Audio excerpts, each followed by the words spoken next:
Seigneur, ta parole est grande, elle demeure à jamais. Ta parole est infaillible, rien ne peut la supprimer. Bienvenue chers téléspectateurs, bienvenue à toutes et tous de partout dans le monde à un nouvel épisode de notre programme quotidien d'études bibliques toute la Bible. Dans ce programme, nous étudions tous les livres de la Bible, de la Genèse à l'Apocalypse, chaque jour du lundi au vendredi. Nous continuons notre étude du livre de la Genèse, le premier livre de la Bible, et nous poursuivons notre parcours avec Joseph, ce grand personnage dans le livre de la Genèse, qui symbolise très clairement dans sa souffrance le Seigneur Jésus-Christ dans sa souffrance, et aussi dans sa gloire, comme le dit la Bible, le témoignage de Jésus et l'esprit de la prophétie. Aujourd'hui, nous commencerons l'étude du chapitre 46 du livre de la Genèse. Je vous encourage à avoir votre Bible en main et à prendre des notes, et si vous avez n'importe quelle question, vous pouvez nous l'envoyer, et par la grâce de Dieu, nous essayerons de vous aider et d'y répondre. Au début de l'épisode, j'aimerais accueillir notre invité, le frère Youssef Riyad. Bienvenue. Merci, frère Youssef. Riyad. Bienvenue aussi à nos invités, bienvenue à tous. Frère Youssef, que représente le chapitre 46 dans cette série sur la vie de Joseph, la gloire de Joseph après sa souffrance? Dans ce chapitre, Jacob rencontre son fils Joseph, après avoir été sûr qu'il ne le reverrait jamais. Jacob a pensé qu'aucune réunion serait possible sur la terre. Mais ici, nous voyons la conclusion, ou la fin heureuse des jours, que Jacob a passé ainsi que Joseph dans la souffrance à cause de la séparation qu'ils ont subie l'un de l'autre. Avant d'entrer dans les détails du chapitre, Jacob pensait que Joseph avait disparu. C'est vrai. Il pensait qu'il avait été tué par une bête sauvage. Alors que pendant ce temps, Joseph vivait ses meilleurs jours en C'est Égypte. vrai. Plusieurs personnes passent par des circonstances très difficiles. Ils ont perdu des bien-aimés qui sont partis ou qui sont morts. Et ils ressentent alors qu'ils ont perdu quelque chose. Je voudrais réconforter ces personnes. Que leur dirais-je? Ces personnes que vous croyez que vous avez perdues. S'ils avaient une bonne relation avec le Seigneur, où sont-ils maintenant? C'est vrai.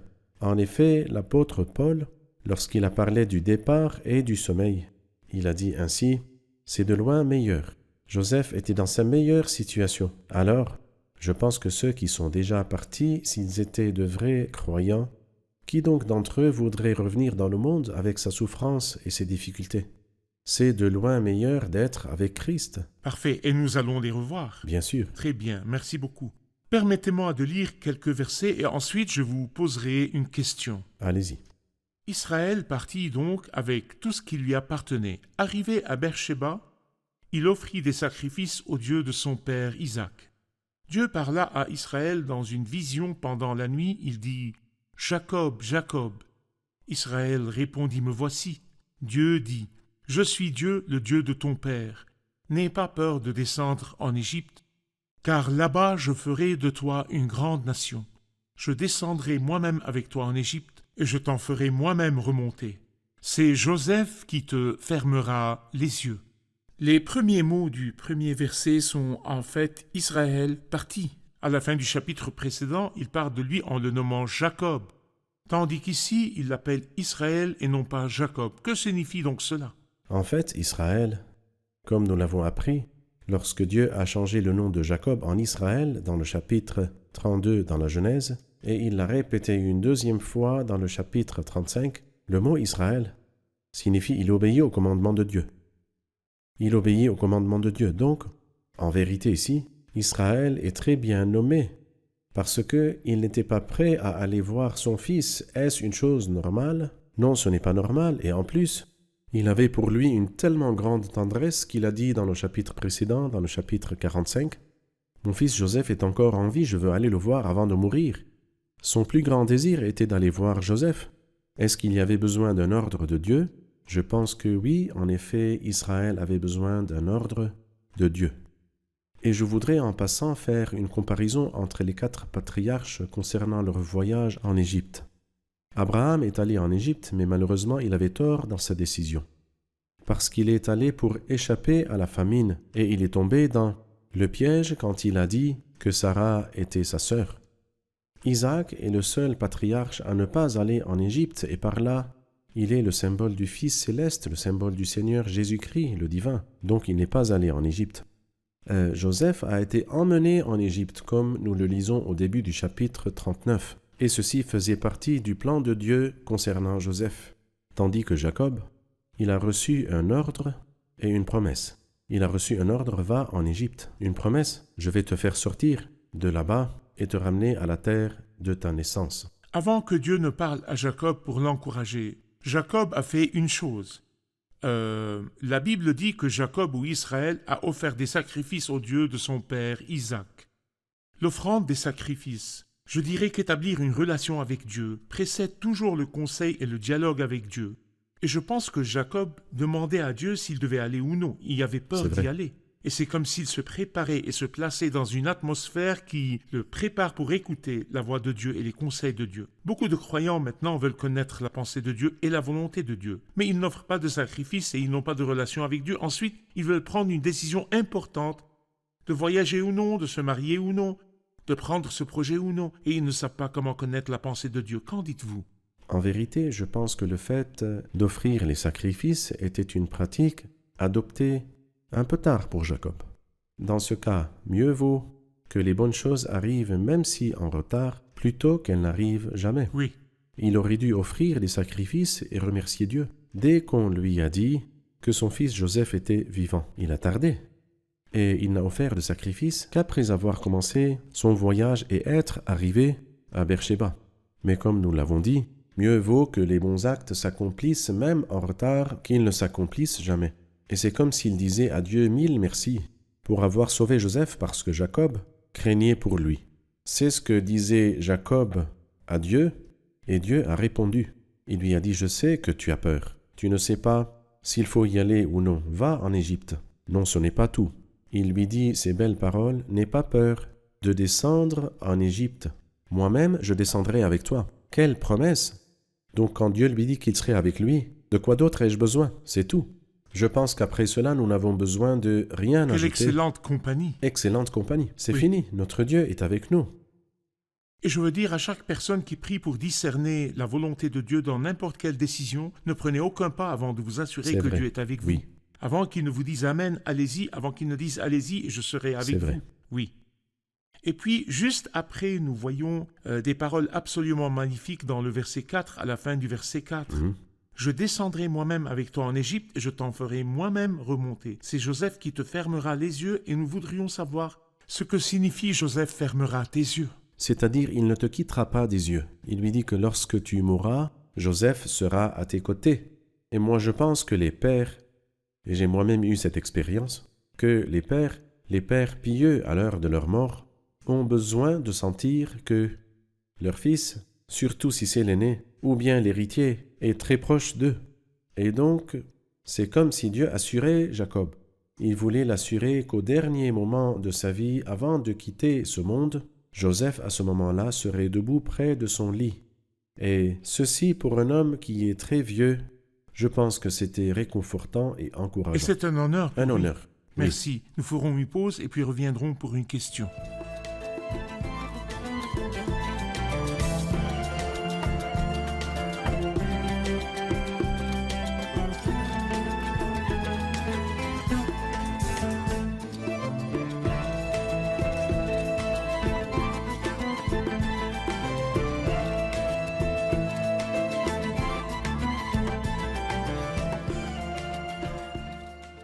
Au verset 12, nous lisons « Fils de Juda, Er et Onan ». Ils sont mentionnés ici, bien qu'ils ne soient jamais allés en Égypte. Allez-y, frère Youssef. Eh bien, il dit dans le verset 12, « Er, Onan et Shéla sont les trois fils de Juda. » Puis il mentionne Péré et Zéra qui sont nés de De Tamar. Tamar, comme nous le savons. Il dit cependant, Er et Onan moururent dans le pays de Canaan. Et moi, personnellement, je pense qu'il les mentionne une deuxième fois pour nous rappeler deux choses. Quelles sont ces deux choses dont il veut nous rappeler? Nous avons déjà vu avant, dans le livre de la Genèse, chapitre 38. Concernant Er, qui est le fils aîné, la Bible nous dit « Er, le fils aîné de Juda, était méchant aux yeux de l'Éternel, et celui-ci le fit mourir. » Et ceci nous rappelle ce qui est dit dans le psaume 34, verset 22, « Le malheur fait mourir le méchant. » Mais il était jeune, trop jeune pour qu'il meure. Pourquoi était-il mort si tôt? C'était parce qu'il était méchant aux yeux de Dieu. Donc Dieu l'a fait mourir. Donc faisons attention. Et il semble qu'il était trop méchant. Parce que tous les hommes sont méchants. Mais ils ne sont pas morts à cause de leur méchanceté. Le fait que Dieu le fit mourir doit signifier qu'il était extrêmement méchant. Et faisons attention, le mal que nous commettons est toujours commis devant les yeux de Dieu. J'ai péché contre toi et contre toi seul. J'ai fait ce qui est mal à tes yeux. Mais aussi, Onan avait un problème. Et nous devons lire cela comme il est écrit dans le chapitre 38. Lorsque son père lui dit d'épouser Tamar, sa belle-sœur, afin de donner une descendance à son frère, la Bible nous dit, sachant que cette descendance ne serait pas pour lui, Onan perdait sa semence par terre lorsque il devait avoir des relations avec sa belle-sœur afin de ne pas donner de descendance à son frère. Il faut peut-être que nous expliquions ce verset un peu. Nous allons donc le lire dans une autre traduction. Alors nous lisons « Chaque fois qu'il avait des rapports avec sa belle-sœur, il laissait tomber sa semence à terre, et cela pour ne pas donner d'enfant à son frère. Oui. Alors, donc, le premier homme à faire un contrôle de naissance était cet homme méchant. Il savait que la descendance ne C'est de serait pas la sienne. l'onanisme, comme on dit. Oui. Donc, il savait que l'enfant ne serait pas à lui, et donc il laissait tomber sa semence à terre, et ce qu'il faisait déplaisait à Dieu. Et ceci nous enseigne une leçon importante, frère Ayad. Il n'y a aucun endroit où nous pourrions fermer la porte et nous cacher de Dieu, car Dieu nous voit où que nous soyons. Oui, Ou aller loin de son esprit, nous enfouir de sa présence, nous cacher de sa face. Il n'y a nulle part, ni dans ce monde, ni dans l'éternité, qui soit inaccessible à Dieu et à son regard. Donc le meilleur pour nous est de marcher dans la justice devant lui. parfait. Dans le voyage de Jacob et de ses fils vers Égypte, dans les événements de l'histoire, il pourrait sembler pour le lecteur normal que Joseph voulait faire venir sa famille pour qu'elle vive avec lui en Égypte, Oui. pour les sauver de la famine. C'est vrai. Mais nous devons faire le lien entre ceci et ce que Dieu a dit à Abraham avant, et dans une prophétie ultérieure, le Seigneur, béni soit son nom, devait venir aussi d'Égypte pour être le vrai Israël. J'ai appelé mon fils à sortir d'Égypte, donc expliquez-nous ce lien dans toute la Bible de ce point de vue. Eh bien, Joseph, bien sûr, voulait sauver son père ainsi que sa famille, et il leur a dit, « Venez à moi, sinon vous souffrirez à cause de la famine, et vous mourrez peut-être, parce qu'il n'y aura pas de nourriture pendant 7 années. » Mais comme vous l'avez déjà dit, ceci accomplissait une autre parole que Dieu avait donnée à Abraham dans Genèse 15. Il lui a dit, « Sache que tes descendants seront étrangers dans un pays qui ne sera pas à eux. » Mais il a dit une parole étrange, et que nous n'avions pas encore vue. On les réduira en esclavage et on les opprimera. Mais en fait, quand les frères de Joseph sont venus avec Jacob, ils ont été grandement honorés. Pharaon même a permis à Joseph de faire habiter ses frères dans le meilleur endroit. Ils étaient précieux pour Pharaon parce qu'ils étaient les frères de Joseph qui a sauvé l'Égypte de la mort. Donc, quel changement a eu lieu quand nous arrivons à Exode 1? Un nouveau roi parvint au pouvoir en Égypte, un roi qui n'avait pas connu Joseph. Ici, nous voyons comment Dieu connaît le futur depuis longtemps avant le commencement. Non seulement il connaît, mais il fait l'histoire. Oui, Car Dieu, le maître de l'histoire, non seulement connaît le futur, mais je dis qu'il fait beaucoup plus que cela, il fait le futur. C'est celui-là notre Dieu. Et lorsqu'on parle de son plan, tout comme Israël est sorti de l'Égypte, il fallait que le Messie aille en Égypte pour accomplir la prophétie que nous voyons dans Osée 11, « J'ai appelé mon fils à sortir d'Égypte. » parfait. À la fin de la liste des noms de ceux qui sont venus en Égypte, il conclut cette liste dans le verset 27 et dit « Le nombre total des personnes de la famille de Jacob qui vinrent en Égypte était de 70. » Et le même nombre se répète dans Exode 1, 70. Mais quand nous voyons le livre des Actes des Apôtres, chapitre 7, verset 14, Étienne ne dit pas 70, mais il dit 75. Comment est-il arrivé au nombre 75 ? En vérité, il y a 3 nombres dans cette histoire. Premièrement, 66, ensuite 70, et puis 75. Où trouvons-nous le nombre 66? Dans le même chapitre, au verset 26. Puis, dans le verset 27, il nous explique qu'ils étaient 70, lorsqu'il ajoute à eux Joseph et sa femme et ses 2 fils. Ces 4-là ne sont pas descendus avec Jacob, donc ils ont été ajoutés ici. Oui, Donc nous avons 66 qui sont descendus, et si nous y ajoutons Joseph, sa femme et ses fils, nous obtenons 70. Comment sommes-nous arrivés à 75? C'est en ajoutant 9 personnes aux 66. Qui sont ces 9 personnes? Les 9 épouses des fils de Jacob. Mais il avait 11 fils. Ou bien 12. Que s'est-il passé? L'épouse de Joseph n'est pas descendue parce qu'elle était en Égypte. Parfait. Et l'épouse de Juda n'est pas allée parce qu'elle était Elle était morte. déjà morte. Et il semble que c'est le cas de l'épouse de Siméon aussi, comme nous pouvons le conclure dans le chapitre 46. Verset 10. Dans le verset 10, nous concluons qu'elle aussi était morte. Donc, en ajoutant 9 au 66, nous obtenons 75, qui est le nombre mentionné par Étienne dans son fameux discours dans Actes chapitre 7. Parfait. Allons au verset 28. Jacob envoya Juda vers Joseph avant lui pour qu'il lui prépare la voie en Goshen. Et ils arrivèrent dans la région de Goshen. Joseph attela son char et y monta pour aller à la rencontre de son père Israël en Goshen. Dès qu'il le vit, il se jeta à son cou et pleura longtemps sur son épaule. Israël dit à Joseph, « Je peux mourir maintenant, puisque tu es encore en vie et que j'ai vu ton visage. » Ce n'est qu'un passage court, mais il décrit une situation très touchante, la rencontre entre Joseph et son père Jacob. Quel est votre commentaire? Jacob est un homme sensible et émotionnel, et par excellence. Nous nous souvenons de la première fois où il a pleuré, lorsque il a vu Rachel. Dès qu'il a vu Rachel s'occuper de ses moutons, il s'est jeté à son cou, l'a embrassé et a pleuré. Pourquoi il a pleuré? Probablement parce qu'elle ressemblait à sa mère, et lui avait laissé sa mère. Il ne savait pas quand la revoir, bien sûr il ne l'a pas revue, que lorsque il est allé au ciel, il est mort. Donc il était un homme sentimental et était une personne émotionnelle. Et il a aimé Rachel dès qu'il l'a aperçue. Elle a mis au monde 2 fils, Joseph et Benjamin. Et Joseph, Jacob l'a perdu très tôt. Et il n'avait plus que Benjamin pour lui rappeler Rachel. Mais Dieu, dans son immense compassion pour ce vieil homme, lui a permis de revoir Joseph à la fin de sa vie. Ici, il dit, c'est Israël dit à Joseph, « Je peux mourir maintenant, puisque tu es encore en vie et que j'ai vu ton visage. » Il était vraiment un père sentimental.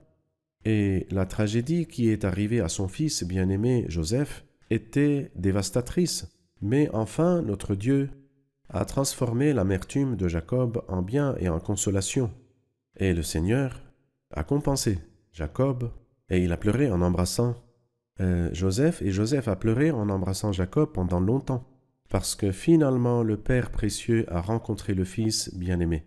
Vraiment, c'est une scène extrêmement émotionnelle. Merci, nous ferons une pause et puis reviendrons pour une question.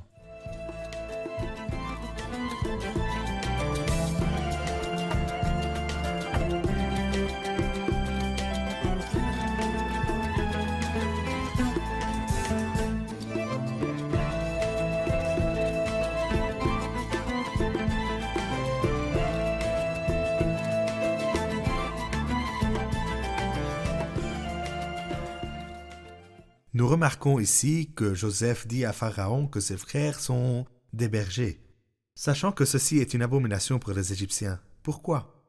À vous, frère Youssef. En vérité, Dieu a voulu que les choses arrivent de cette manière pour que les Israélites soient séparés des Égyptiens durant leur séjour en Égypte. Pour qu'ils ne s'entremêlent pas. Parce que c'était possible, comme les Égyptiens ont aimé le caractère de Joseph, qu'ils aient des mariages mixtes entre les 2 peuples, et ceci causerait un mélange à l'intérieur du peuple saint. Il semble que Dieu voulait que les fils d'Israël conservent leur identité jusqu'arrive le temps où ils sortiraient de la terre d'Égypte pour former un peuple qui soit dédié à Dieu. Parfait. Je voudrais ouvrir une parenthèse. Il y a une liste des noms des personnes qui sont allées en Égypte, et c'est une longue liste. Et dans d'autres parties de la Bible, nous trouvons des généalogies où il y a une longue liste de noms. Oui. Et dans Matthieu 1, nous trouvons une longue liste de noms. Oui. Et quelques lecteurs se demandent peut-être quel est l'avantage d'avoir de longues listes de noms. Est-ce qu'il y a un nom ou une lettre ou un nombre ou un mot dans la Bible sans signification? En vérité, toute la Bible nous est bénéfique. Et au moins, nous comprenons que Dieu s'intéresse à chaque personne. Quand il dit « il appelle », par leur nom les brebis qui lui appartiennent. Et quand il dit qu'il fait sortir les corps célestes en bon ordre, il les appelle tous par leur nom. Son pouvoir est si grand et si puissant que pas un seul ne manque. Dieu nous connaît non par notre nombre, mais il connaît chacun de nous par son nom. Lorsque les disciples sont revenus joyeux, que les démons se soumettaient à eux au nom de Jésus, quelle était la réponse de Jésus? Ne vous réjouissez pas de ce que les esprits vous sont soumis, mais réjouissez-vous plutôt de ce que vos noms sont inscrits dans le ciel. Quand nous lisons dans l'Épître aux Hébreux, chapitre 12, il dit ces paroles de l'assemblée des premiers-nés qui sont inscrits dans le ciel. Nous avons des noms qui ne sont pas juste inscrits dans la parole de Dieu, bien que ceci soit un honneur pour chaque personne dont le nom y est écrit, mais nos noms sont aussi inscrits dans le ciel, ou bien ils sont inscrits dans le livre de la vie.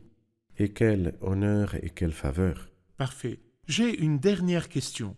Un excellent commentaire sur les paroles de Joseph à ses frères, quand il dit dans le verset 31 « Je dirai au Pharaon, mes frères et la famille de mon père qui étaient dans le pays de Canaan sont venus vers moi. » Il allait dire au Pharaon « Mes frères sont venus vers moi devant Pharaon. » Que dirait notre Seigneur lorsqu'il parle au Père de nous?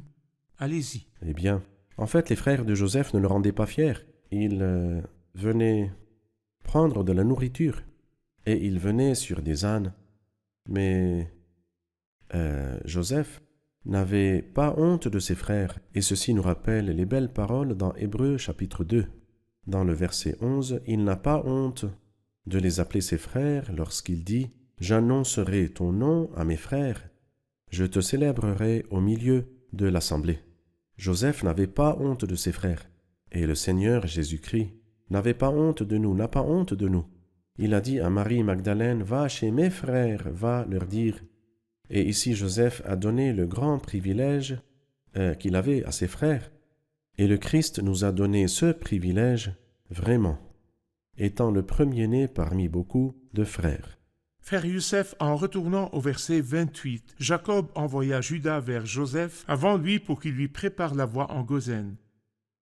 Judas étant premier, Judas est le chef.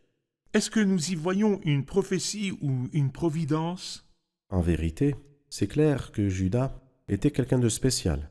Quand nous arrivons au chapitre 49, lorsque Jacob a béni ses fils, quand il est arrivé, premièrement, il n'a pas loué Ruben. Tu n'auras pas d'avantage. Siméon et Lévi, je les séparerai et je les disperserai. Quand il parle de Judas, Judas, c'est toi que tes frères célébreront. Ta main sera sur la nuque de tes ennemis. Pourquoi? C'est sûr, un regard prophétique dans le futur, parce que c'est de lui que viendra le Christ, le Messie, le lion qui vient de la tribu de Juda. Mais même dans le chapitre précédent, lorsque Judas a pris l'initiative, il a donné une garantie pour Benjamin. Et quand il est allé chez Joseph, il a tenu la parole. Il a demandé à Joseph de le prendre comme esclave à sa place. Mais pourquoi? Il est le quatrième, ni le premier fils, ni le deuxième, ni le troisième. Mais en vérité, c'est évident qu'il a commencé à assumer la responsabilité de chef de tribu ou de famille, parce que c'est de lui que viendra le roi, comme nous le lirons dans 1 Chronique. Il dit que de Juda viendra le roi. Donc, il a été connu comme la tribu royale. Et bien sûr, ceci sera clair dès le début de l'histoire de David, qui est de la tribu de Juda, et puis le fils de David, qui n'est autre que le lion sortant de la tribu de Juda. Merci frère Youssef, que Dieu vous bénisse. L'épisode est terminé et nous allons le réviser avec nos invités. Qu'avons-nous appris dans notre épisode d'aujourd'hui? Ce serait bien, avant de prendre n'importe quelle décision, de discerner la volonté de Dieu et d'entendre sa voix disant qu'il descendra avec vous en Égypte. Et la présence d'une liste de noms dans le chapitre que nous étudions nous encourage. Dieu nous connaît par notre nom. C'est de la tiédeur de demander à Dieu de nous guider dans une chose importante alors que nous ne sommes pas en communion et en relation avec lui. C'est ne pas être qualifié. Merci. Que Dieu vous bénisse, frère Youssef. Merci à vous. Chers téléspectateurs, je vous laisse avec ces paroles encourageantes. Dieu voulait encourager Jacob. Il lui a dit « Je suis Dieu, le Dieu de ton père.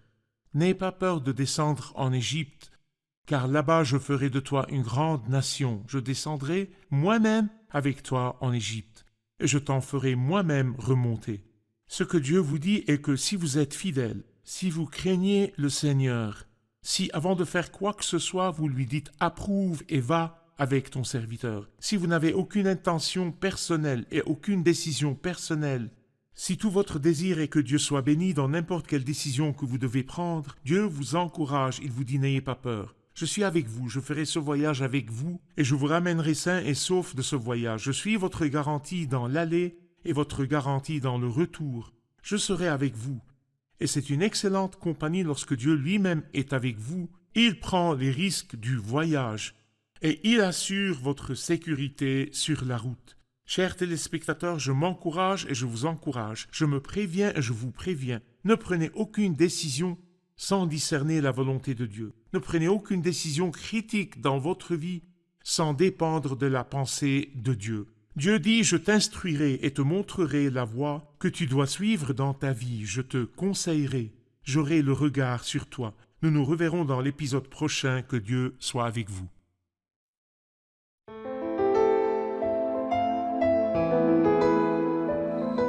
Seigneur, ta parole est grande, elle demeure à jamais. Ta parole est infaillible, rien ne peut la supprimer.